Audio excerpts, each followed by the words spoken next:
Female athletes are complaining about pay. Candace Owens says the education system is producing failures. And AOC, well, she's not doing anything. And I have a lot to say about that.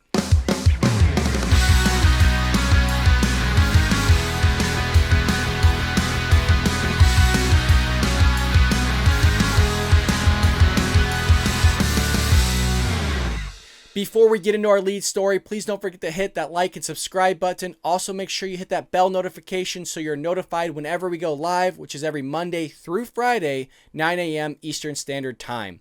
And for our lead story, it comes from our friends over at the Daily Wire. If you're not already a subscriber, please become a subscriber today.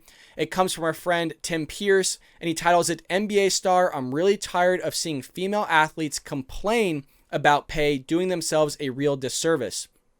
Tim says Golden State Warriors forward Draymond Green said he is tired of listening to female athletes complain about unequal pay.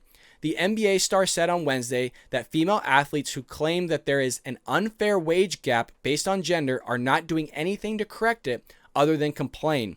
His comments come after USA soccer star Megan Rapinoe spoke about the alleged pay discrimination from the White House on March 24th. There is a video here of Mr. Green being interviewed. Let's go ahead and roll it. And I was hoping people didn't take it the wrong way. Obviously, some people did, whatever. If you can't read what I said and understand, that's your personal business. But, I'm really tired of seeing them complain about the lack of pay because they're doing themselves a disservice by just complaining, and right. They're not just complaining. Huh? They're not just complaining, really. But they are, because they're not laying out steps that they can take to change that. And so it's coming off as a complaint because the people that can change it, they're just going to continue to say, well, the revenue isn't there. The revenue isn't there. So if you don't bring in the revenue, we can't up your pay. They're going to keep using that. But the reality is, as true as that is, it's an excuse because everyone says we support women. We support women empowerment. We support women in the workplace. We do this for women. We do X for women, blah, blah, blah. And everyone uses it to their advantage. Yet these women are not using these people that are saying those very things to their advantage. So then it just becomes a complaint that falls on deaf ears. I love how she says, well, they're not just complaining. And then he follows up going, well, you are just complaining. There's no revenue there for you to get paid on par with, say, an NBA star or an NBA male team. And that's where the discussion needs to be had. Not this idea of, well, you're a woman, so that's directly why you're getting paid less. It has nothing really to do with the idea that you're a male or a female. It has the idea of, well, who's bringing in the most money and can I pay you what you're worth? And the idea that just because you're a female and you're not getting paid as much as, say, LeBron James is absolutely silly.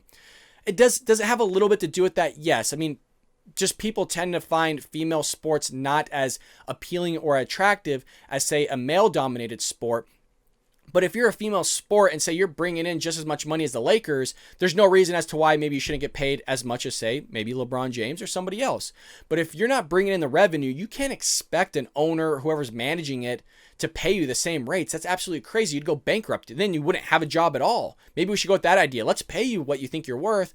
Then you're not going to be working anywhere, and then you're going to wonder why. Well, what happened? Why didn't this work out? Well, they didn't budget their money correctly. We should still have a job. And then you could be complaining about that because you always want to be complaining about something. But he's absolutely right here. You just want to complain.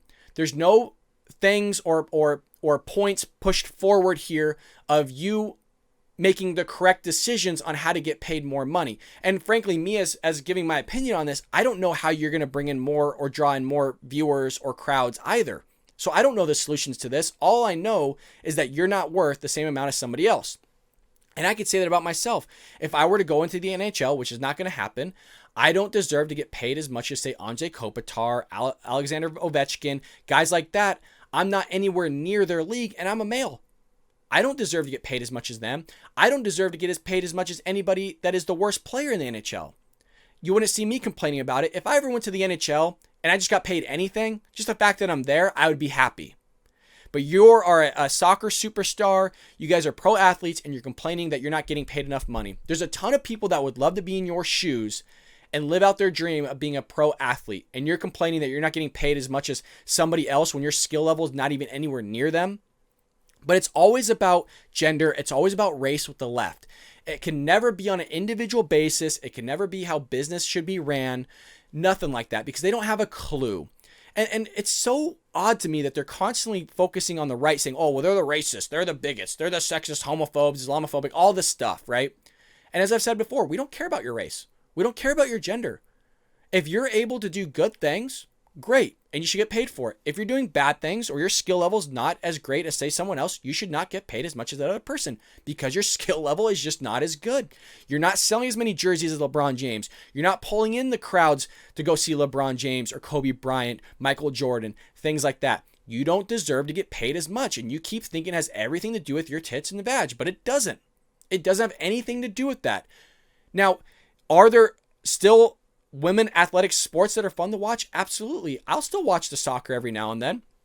I'll still watch some softball stuff or gymnastics. I enjoy that stuff. I'm out there to support people.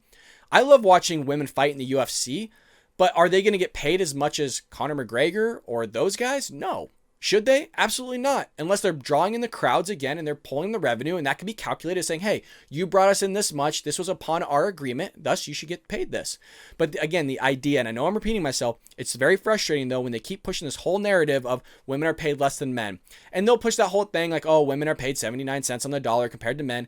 As a math teacher and as a statistician, I'm not going on the idea of authority, but you've all heard of variables. Most of you took algebra in high school.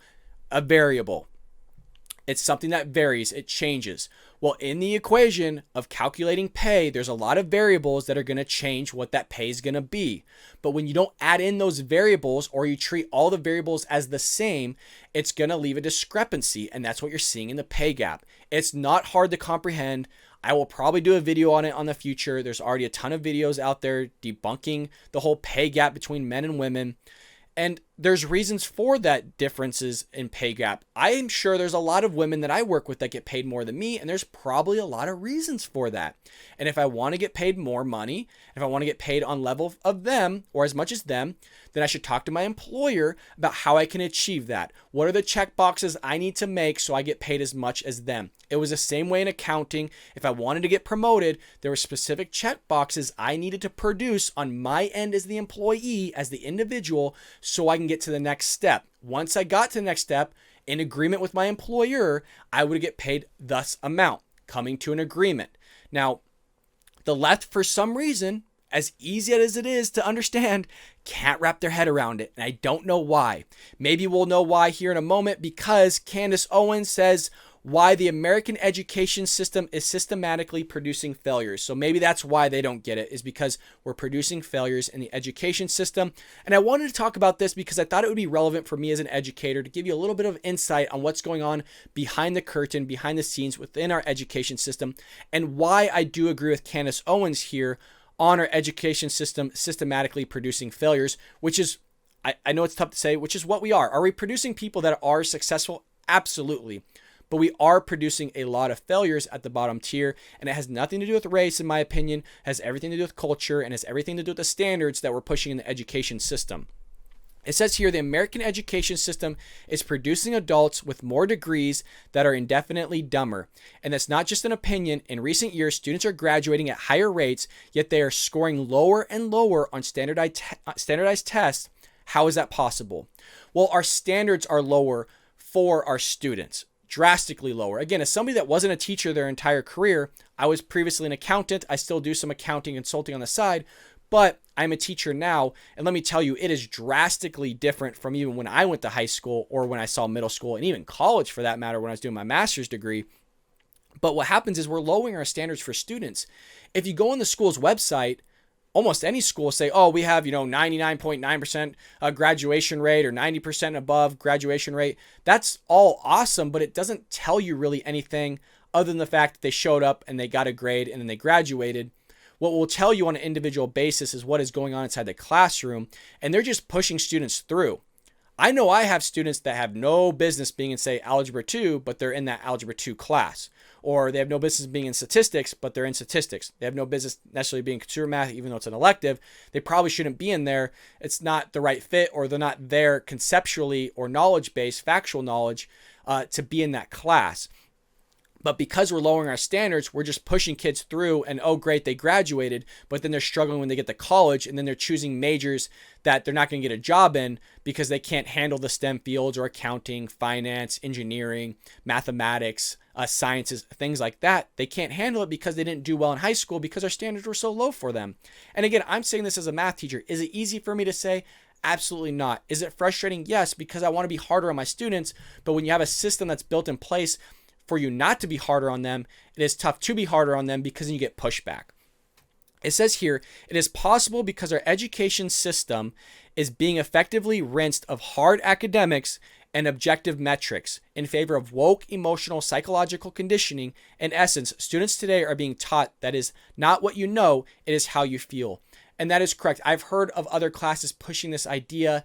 It is how you feel. It's not necessarily what you know. When I teach consumer math, it gives me a moment to talk about the real world, because consumer math talks about finance, investing, stock market, how to write a checkbook, how to balance a checkbook, how to file your taxes, inflation rates, mutual funds, dividends, things like that. It talks about everything you need to know in the real world. Students love it. But I talk about this to them saying, nobody cares how you feel other than maybe your family. In the real world, it's about what you know. If a client asks me a question based on their taxes and I go, well, I feel this and I feel like we should probably go this route, they're going to look at me like I'm crazy. They're either not going to come back to me or they're not going to come back to my firm, and I just lost their business and I probably just lost my job. Whereas they're asking me what I know. They're not asking me how I feel. They're asking me what I know, what I was trained on, what I'm educated in. But today, when we're constantly pushing how people feel, we're building a society where these kids leave high school and college and they can't understand why people aren't willing to adapt to their feelings. Where people are going to adapt to what you know. If I tell somebody, hey, you should invest in this, or this is how you should invest going towards retirement based on my understanding, my experience, my wisdom on financing, on investing, things like that, then they're willing to adapt and go around that idea. But if somebody's talking about your feelings and how those feelings change, the real world just doesn't mold around that, and you're going to get a lot of pushback for it. But again, they can't fathom that this is going to happen because the education system's pushing this stuff. It goes on to say, how you feel is the goal of education initiatives like critical race theory and anti-racism initiatives, which explicitly teach and endorse racial discrimination as a means to counter supposed systemic racism. This is absolutely true. They're pushing the stuff that there's some nameless, faceless, shadowy figure out there that's there to keep you down and suppress you. And I talk about this again in consumer math only because that's a place where we talk about the real world, that there's nobody out there in general that's going to keep you down. Are there jerks out there? Are there racists out there? Absolutely. You need to move past them. You need to keep going and don't let anybody stop you. No matter what you are. The amount of melanin in your skin does not dictate your individual choices. The culture and the people you surround yourself are going to influence your individual choices, and you need to surround yourself with people that are positive, that are good, that are going to advance you in life and not hold you back. Those would be the ones that are probably going to hold you back because you put yourself in a milieu, in a culture that's going to adapt around you, and then you're going to adapt yourself to that culture and thus make the same decisions that that culture, that milieu that you decide to choose or be in is going to prosper or produce, I should say, individual outcomes that are not going to advance your life or put it in a positive direction, but it's only going to put it in a negative direction and hinder you from being successful in life. The truth is there's no racist systems in America anymore. There's no law that is stopping me, a black woman, from doing anything that a white man can do in today's society. In fact, the only trace of systemic oppression that targets black people is happening in schools, where a black woman like me would be taught that I will never be anything more than a black person. Now, I don't know anything about that side of it. I would assume that she's clearly heard something growing up because of the color of her skin, that somebody told her that, which is terrible for me to even think about, that there's somebody out there that would say something so crazy like that. But I know that when you're pushing these ideas of feelings, when you're pushing certain ideas in the school or the education system, it tends to hurt the minority student probably more than, say, a white student or something of that nature. But it does break my heart to hear this, because I have students of all races in my classroom. And I know as an educator, as a cis white male, I want everybody to succeed. And that's the thing. They're always shocked when I go, I want you to be successful. I want you to make more money than me. I want you to be so successful that you can come back and take me out to dinner later on in life. That's what I always say to my students. Give me a gift card or something. But in all seriousness, we just want them to succeed. And it breaks our heart when a student doesn't succeed. But when you have an education system that's built around critical race theory, that's telling you that there's always somebody out there that's trying to keep you down, or there's a system out there where no matter what you do, you're not going to be successful. So why try in the first place, is why you're going to produce failures. This is why you're going to produce students that say, well, what's the point then? What's the point of putting in all this effort, even if I get, say, a 4.0, that there's still a system out there that's going to keep me oppressed, where I can't get the job I want, I can't get the career I want, I can't do what I want, because, again, there's something out there that's just going to keep me down and hold me down. You're building an environment where nobody's going to be successful at that point, at least for, say, African Americans or minority students. And that's a massive problem, where on my end, I'm constantly trying to tell my students, if you do this, you can be successful. If you put $100 away a month or a week in a mutual fund now at 17 or 18 years old, this is how much money you'll have based on compound interest. And I show them the numbers, and I have them run the numbers themselves. And I would say I got a lot of students now talking to their parents about, hey, can you take me down to Charles Schwab? Can you take me down to Vanguard? Can we at least start this? I got a lot of students that never thought about having a job their senior year in high school that went out and got a job. Do you know how good that makes me feel? That they went from being basically somebody was like, oh, what's the point of getting a job at this age? There's no reason I need to work. Or what's the point? Everything's so expensive in California, taxes, all these things, to going, hey, I almost gave my last name. I got a job. And I couldn't be more happy for them. And they're like, well, it's only at this place, and it's like a fast food joint. But who cares that it's at a fast food joint? I tell them, I said, guys, you know me. I'm constantly doing all sorts of stuff. Accounting, YouTube, refereeing, teaching. Do you think it would be weird for me to be working at an In-N-Out and you showing up to the drive-thru, seeing me work at that In-N-Out? They would say, well, if it was a different teacher, yes, but knowing you and the stuff that you teach, it wouldn't be weird. If anything, we would say hi. And I said, you shouldn't look down on you having any sorts of jobs. I've swept a warehouse when I worked at Special Effects Unlimited in Hollywood. It doesn't matter the type of job you're doing. I've cleaned public restrooms or bathrooms, scrubbed toilets by hand. It doesn't matter the job you're doing, as long as you have a job and you're grinding and you're making good choices for yourself that are going to allow you to prosper. That's the stuff we need to be pushing in the education system, not this critical race theory that's kind of basically brainwashing these kids that think they can't be successful, which is really sad to see. But then you have this whole idea of discussing the problem is that today you can get a degree in heavily intellectual subjects like gender studies, women's studies, and Latinx studies.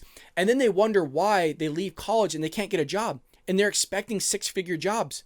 They're expecting a job right at college, but you're going into studies that, what are you going to do with it? I know as an accountant in college, my bachelor's of science is in accountancy. And we would always ask each other, like, what is our friends going to do with that degree? And you don't really say anything to them because you don't want to be rude. They're kind of your friend, But at some point you do ask them, like, hey, like, what do you plan on doing with this degree when you leave college? And how much do you expect to get paid? They go, oh, well, I don't know. I've never really thought about it. But you're a senior and you're about to graduate. What do you mean you never thought about it? You just spent like $60,000+ at least on a college degree and you don't even know what you're going to do with it. Whereas we're already signed up with a firm. I mean, I was hired out of college my junior year. I was already signed with a firm ready to go.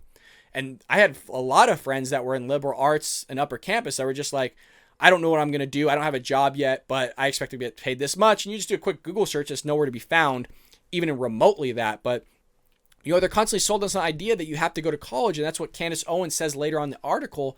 They're sold that you have to go to college. And I tell my students, I say, look, if you want to go to college, great, but know what you want to do. Know the expectation of what it takes to get that degree, as well as what you're going to get paid coming out of college. And so we even spend a day or two in class going over the university they want to go to, how much it's going to cost, how much maybe the interest rate's going to be on that student loan, what type of classes are expected, and giving them a real world picture of what it's going to take to get that degree and then how much you're going to get paid. So you're not wondering, oh my gosh, what's going on? And some of them are like, I don't know if I want to go to that college anymore because it's so expensive, or maybe I should go to community college. And what I found with these seniors is nobody's really having these conversations with them when they grow up. And I don't know if they put the blame on the parent or the education system or where the blame needs to be put, but these are the conversations that we need to be having with our children of saying, look, this is what the real world looks like, and let's prepare them for it. And I think that's why this consumer math class is starting to be, the talk of a lot of students saying, hey, I need to take this class because I need to be prepared when I go to the real world. I'm being told this, but you're telling me this, and they're two different things. And what I tell them I say, fine, look at both sides, and you come to the conclusion on who's right or who's wrong. You don't just believe in me just because I'm your teacher. You need to research it yourself and decide for yourself who is right and who is wrong. But what's happening here too is that basically we're pushing kids through the education system. We're not holding anybody back anymore. And it's really hard to see because I know I have kids in my classes that shouldn't be in that class in the first place, but somehow they got there because we're pushing them through the education system.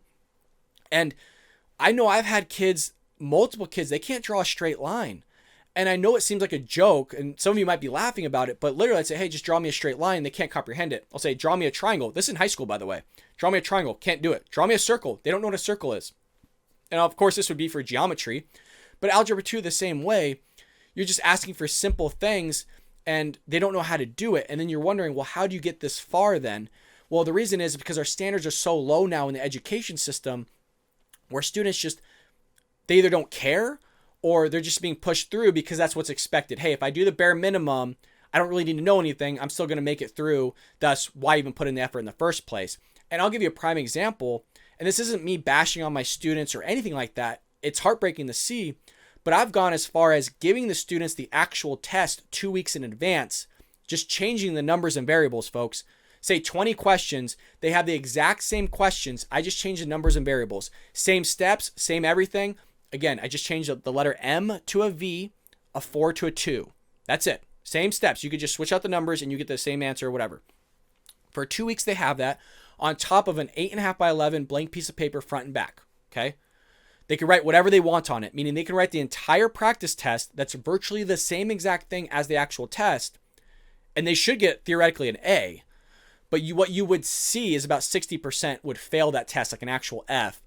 And what do you do at that point as an educator other than pour out your heart to try and help them? You're not yelling at them, but what do you do other than that? I mean, there's nothing else you can do other than say, I guess, get a tutor that will help you. And even some of them, will still fail. And it's tough for me to talk about this to the public because it breaks your heart as an educator. Parents think, well, you're not teaching my students or kids, and they don't see the toll that it takes on the teacher at the end of the day. And I'm not trying to show the toll that it takes on me in front of the camera to the public, but it does. It breaks your heart to see children not care.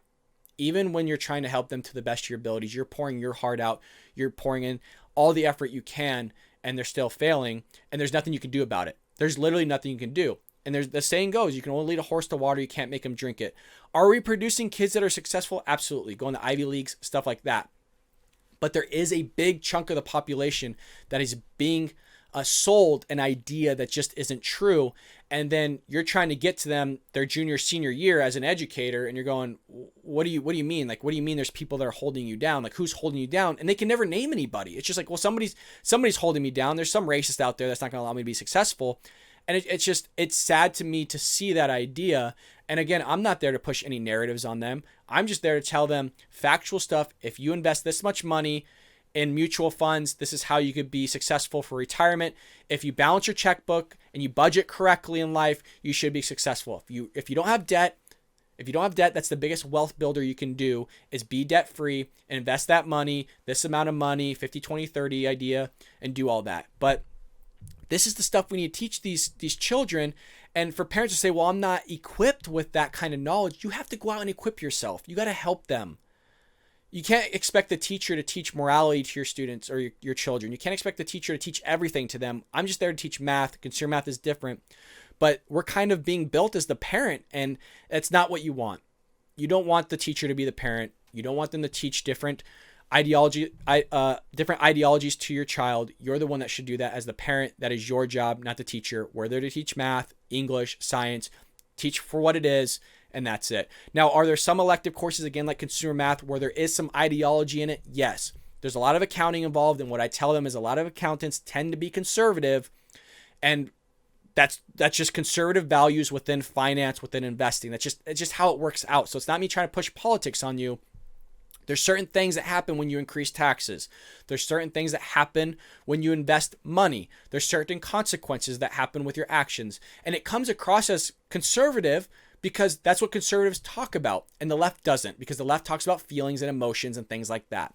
Whereas, again, the right, the conservatives, we talk about logic, we talk about facts, and that's why it comes across as conservative. But thinking of other things that don't make sense from the left, we have our last story here from Blaze Media. It is written by Sarah Taylor, and she titles it, AOC named one of the least effective lawmakers in all of Congress. Who could have thought? Who could have thought that she's not there to do anything except be a face and somebody that shouts out to the sky? But like I said last lesson, I'm in a teaching mode almost. Last video, who votes for this lady? Honestly, aren't you all curious on who votes for her? How is she still walking around in Congress? It says AOC has been named one of the least effective members of Congress, according to a study from nonpartisan group Center for Effective Lawmaking. According to the New York Post, AOC, the youngest member of Congress, was among the least effective members of the last Congress. AOC introduced a total of 21 bills that the center defined as substantive, but that is where the story ends. The outlet reported her legislation received no action in committees, no floor votes, and none ever became law, according to the center, which takes its data from congress.gov. Alan Wiseman, a Vanderbilt University political scientist and director of the Center for Effective Lawmaking, told the Post she introduced a lot of bills, but she was not successful at having them receive any sort of action in committee or beyond committee, and if they can't get through committee, they cannot pass the House. It's clear that she was trying to get her legislative agenda moving and engaged with the lawmaking process, but she wasn't as successful as some other members were, even among other freshmen, at getting people to pay attention to her legislation. Probably because she's crazy. She does crazy things. She says crazy things. Who would want to work with her? Even, say, in the school system or accounting, if I was saying crazy things constantly, you think my coworkers would want to eat lunch with me? Do you think they would want to be on my audit team? Do you think that they would want to do anything with me remotely? Of course not. And it's the same thing I'm sure happening here. It goes on to say the outlet pointed to a Democratic House insider who said that AOC's politics and demeanor rankled some of her fellow lawmakers. Tweeting is easy, governing is hard, the insider said. You need to have friends. You need to understand the committee's process. You need to be willing to make sacrifices. Her first day in Congress, she decided to protest outside Nancy Pelosi's office. There you go. Like I said, she does crazy things. When you do and say crazy things, nobody wants to work with you. And I'm sure she's shocked why nothing gets passed through. But when you come with up ideas with, for example, the Green New Deal, my brain is working faster than I can even speak. With the Green New Deal, it's preposterous. It's ludicrous. Who's going to take you seriously when that's the crap you do? When you go out to the border, you take a picture in front of the fence and you're acting like there's children on the other side and there's nothing there and everybody knows about it, you look crazy. When you start screaming to the sky, you look crazy. And again, the left can't fathom it because like, well, my feelings though. But I feel this way. Don't you guys understand? No, your own people don't even understand you. Again, how you get elected, I have no idea, but those are the people that are voting you in. They must be all about feelings and not about politics or not about producing law that's going to be beneficial for all Americans. But what do we know as conservatives? We're idiots. We're bigots. We're sexist, racist, homophobes, all those other things. You're not going to take us seriously. What the hell do we know? A second insider who reportedly worked with the congressman in the New York delegation said that AOC has never been focused on legislation. It was media and narrative, the source said. That's exactly what I'm talking about. She's a face. She's an image. Her whole intention is to push a narrative and ideology very similar to the media, which is why the media is always pushing her out front. That's all she's there for. She's not there to enact law. She's not there to create legislation. She's there to be a face, a brand, and produce a narrative that is constantly creating false narratives about the right and only creating, I guess, other false narratives about the left too, that they're treating as true, but in reality they're false. Where the right is creating ideas and legislation that's going to be beneficial for all. Sometimes, again, sometimes. I'm not an advocate for politicians. I tend to not like any politician. I can kind of laugh at the things they do, very similar to Trump. Trump did a lot of things I did like, but there are politicians on the right and the left that I very much dislike, and I don't like what they're pushing. But when you have AOC out here, that's her own people saying, look, I'm a source. I worked with her. She's just about media narrative. She's not about creating policy. But, what can we do? That's what the Republic is pushing and voting for, is people like AOC, a pretty face, and just kind of out there just saying crazy crap. Is it amusing? Yeah.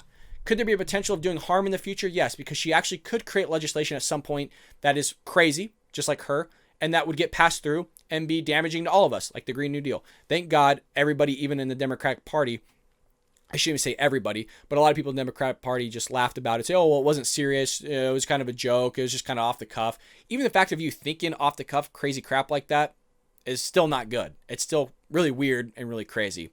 But that is the news today. Again, we have female athletes complaining about pay. We have Candace Owens giving her opinion on why the American education system is systematically producing failures. And, well, we have AOC again not doing anything in Congress. That's not a shock to anybody else. But that is all the news I have for you today. I hope all of you are doing well. Again, please don't forget to like and subscribe. Share this video all over your social media. Text it out to your friends. Tweet about it. All those things. And I'll see you tomorrow here on The Bald Brad Show.